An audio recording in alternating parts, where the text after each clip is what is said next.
is inevitable. So here's the question. Do we want to fight them sooner without nukes or later with nukes? It's a no-brainer. Yet it is not clear whether Congress has the stomach for killing all of the deal. One thing is clear. Prime Minister of Israel, Benjamin Netanyahu, is all for tearing it up. Joining me now from outside Tel Aviv, Israel, geopolitical commentator and founder of the American Truth Project, Barry Nussbaum. Barry, what is the mood in Tel Aviv right now on this, what appears to be the eve of the disintegration, possibly, or part of a disintegration of the Iran nuke deal? And what is the Prime Minister saying about it? Shalom from Israel, Graham. It's great to be with you. I can tell you that from this end of the world, there is an enthusiasm and an excitement that what may happen in the next 24 to 48 hours will be the fulfillment of Israeli policy through the words of Benjamin Netanyahu that were delivered at Congress a couple of years ago, much to the disdain of President Obama at the time. It's interesting to hear some of the lawmakers on Capitol Hill. Those who are opposed to the deal or were opposed to the deal now say, oh, we need to keep it in place so we can make sure that the constraints on Iran vis-a-vis the deal stay on Iran. But the problem is we have evidence that Iran has not been complying with the deal, not only the letter of the deal, but also the spirit of the deal. That's number one. And number two, it is an extremely flawed agreement. For example, the international atomic inspectors can't go on military installations in Iran, and we know those are the places where they are developing heavy water, for example. And you and I talked about this last year and 2 years ago on this show, Graham. The inspections are only allowed to take place with an appointment through the Iranian government on special privileged areas only. Most of Iran is off limits to inspections. All military bases are off limits to inspections. The world knows they're enriching uranium, they're developing heavy water, and those sites have never been inspected. Not counting that problem, which is a big loophole in the present deal, they are delivering the ballistic missiles into the atmosphere for tests right now, which is in violation of ancillary UN resolutions which are related to the deal. They're trying to buy nuclear development parts from all over the world. They've been cited over 100 times, not 5, not 10, not 50, 100 times, trying to buy weaponization parts from around the world. And number three, they say every day they're going to destroy America. What do they have to do to get that? Nuclear weapons on top of ballistic missiles. Donald Trump could not be more right if he pulls the plug on this disaster. Okay, and so essentially there are more or less three, it boils down to three scenarios. The first scenario, I want to run through them real quick. Scenario number one would be Benjamin Netanyahu's and Israel's worst nightmare. That would be for the president to leave the entire deal intact.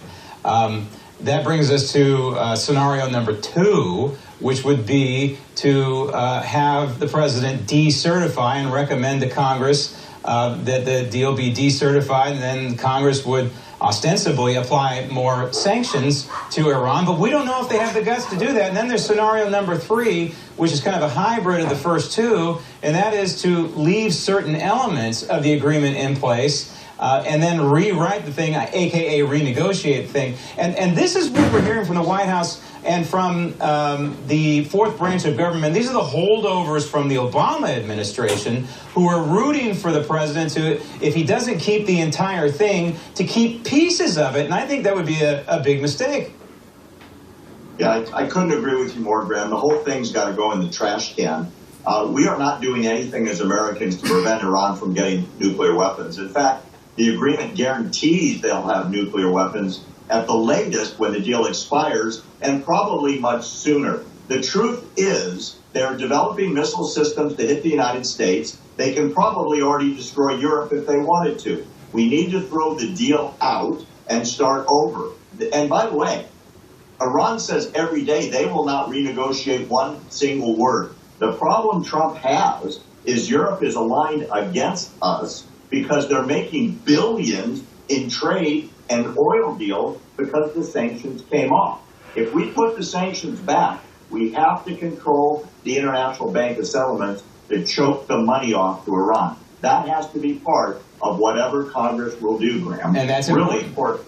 It's very important. Absolutely. By the way, I should mention, you're a constitutionalist. There is a constitutional solution here as well. The president can say, hey, you know what? I'm just going to give the entire agreement to the United States Senate, and under Article 2 of the United States Constitution, Section 2, Clause 2, you folks decide. You do an up and down vote of the senators present. If there's 2/3 and they approve it, fine, it's a treaty. If not, it's dead. I think that ought to be done one way or another, because I think we need to do the proper constitutional thing here. But I want to look at reasons to kill this agreement, and there are many, but I have a few here. Number one, obviously Iran cannot be trusted.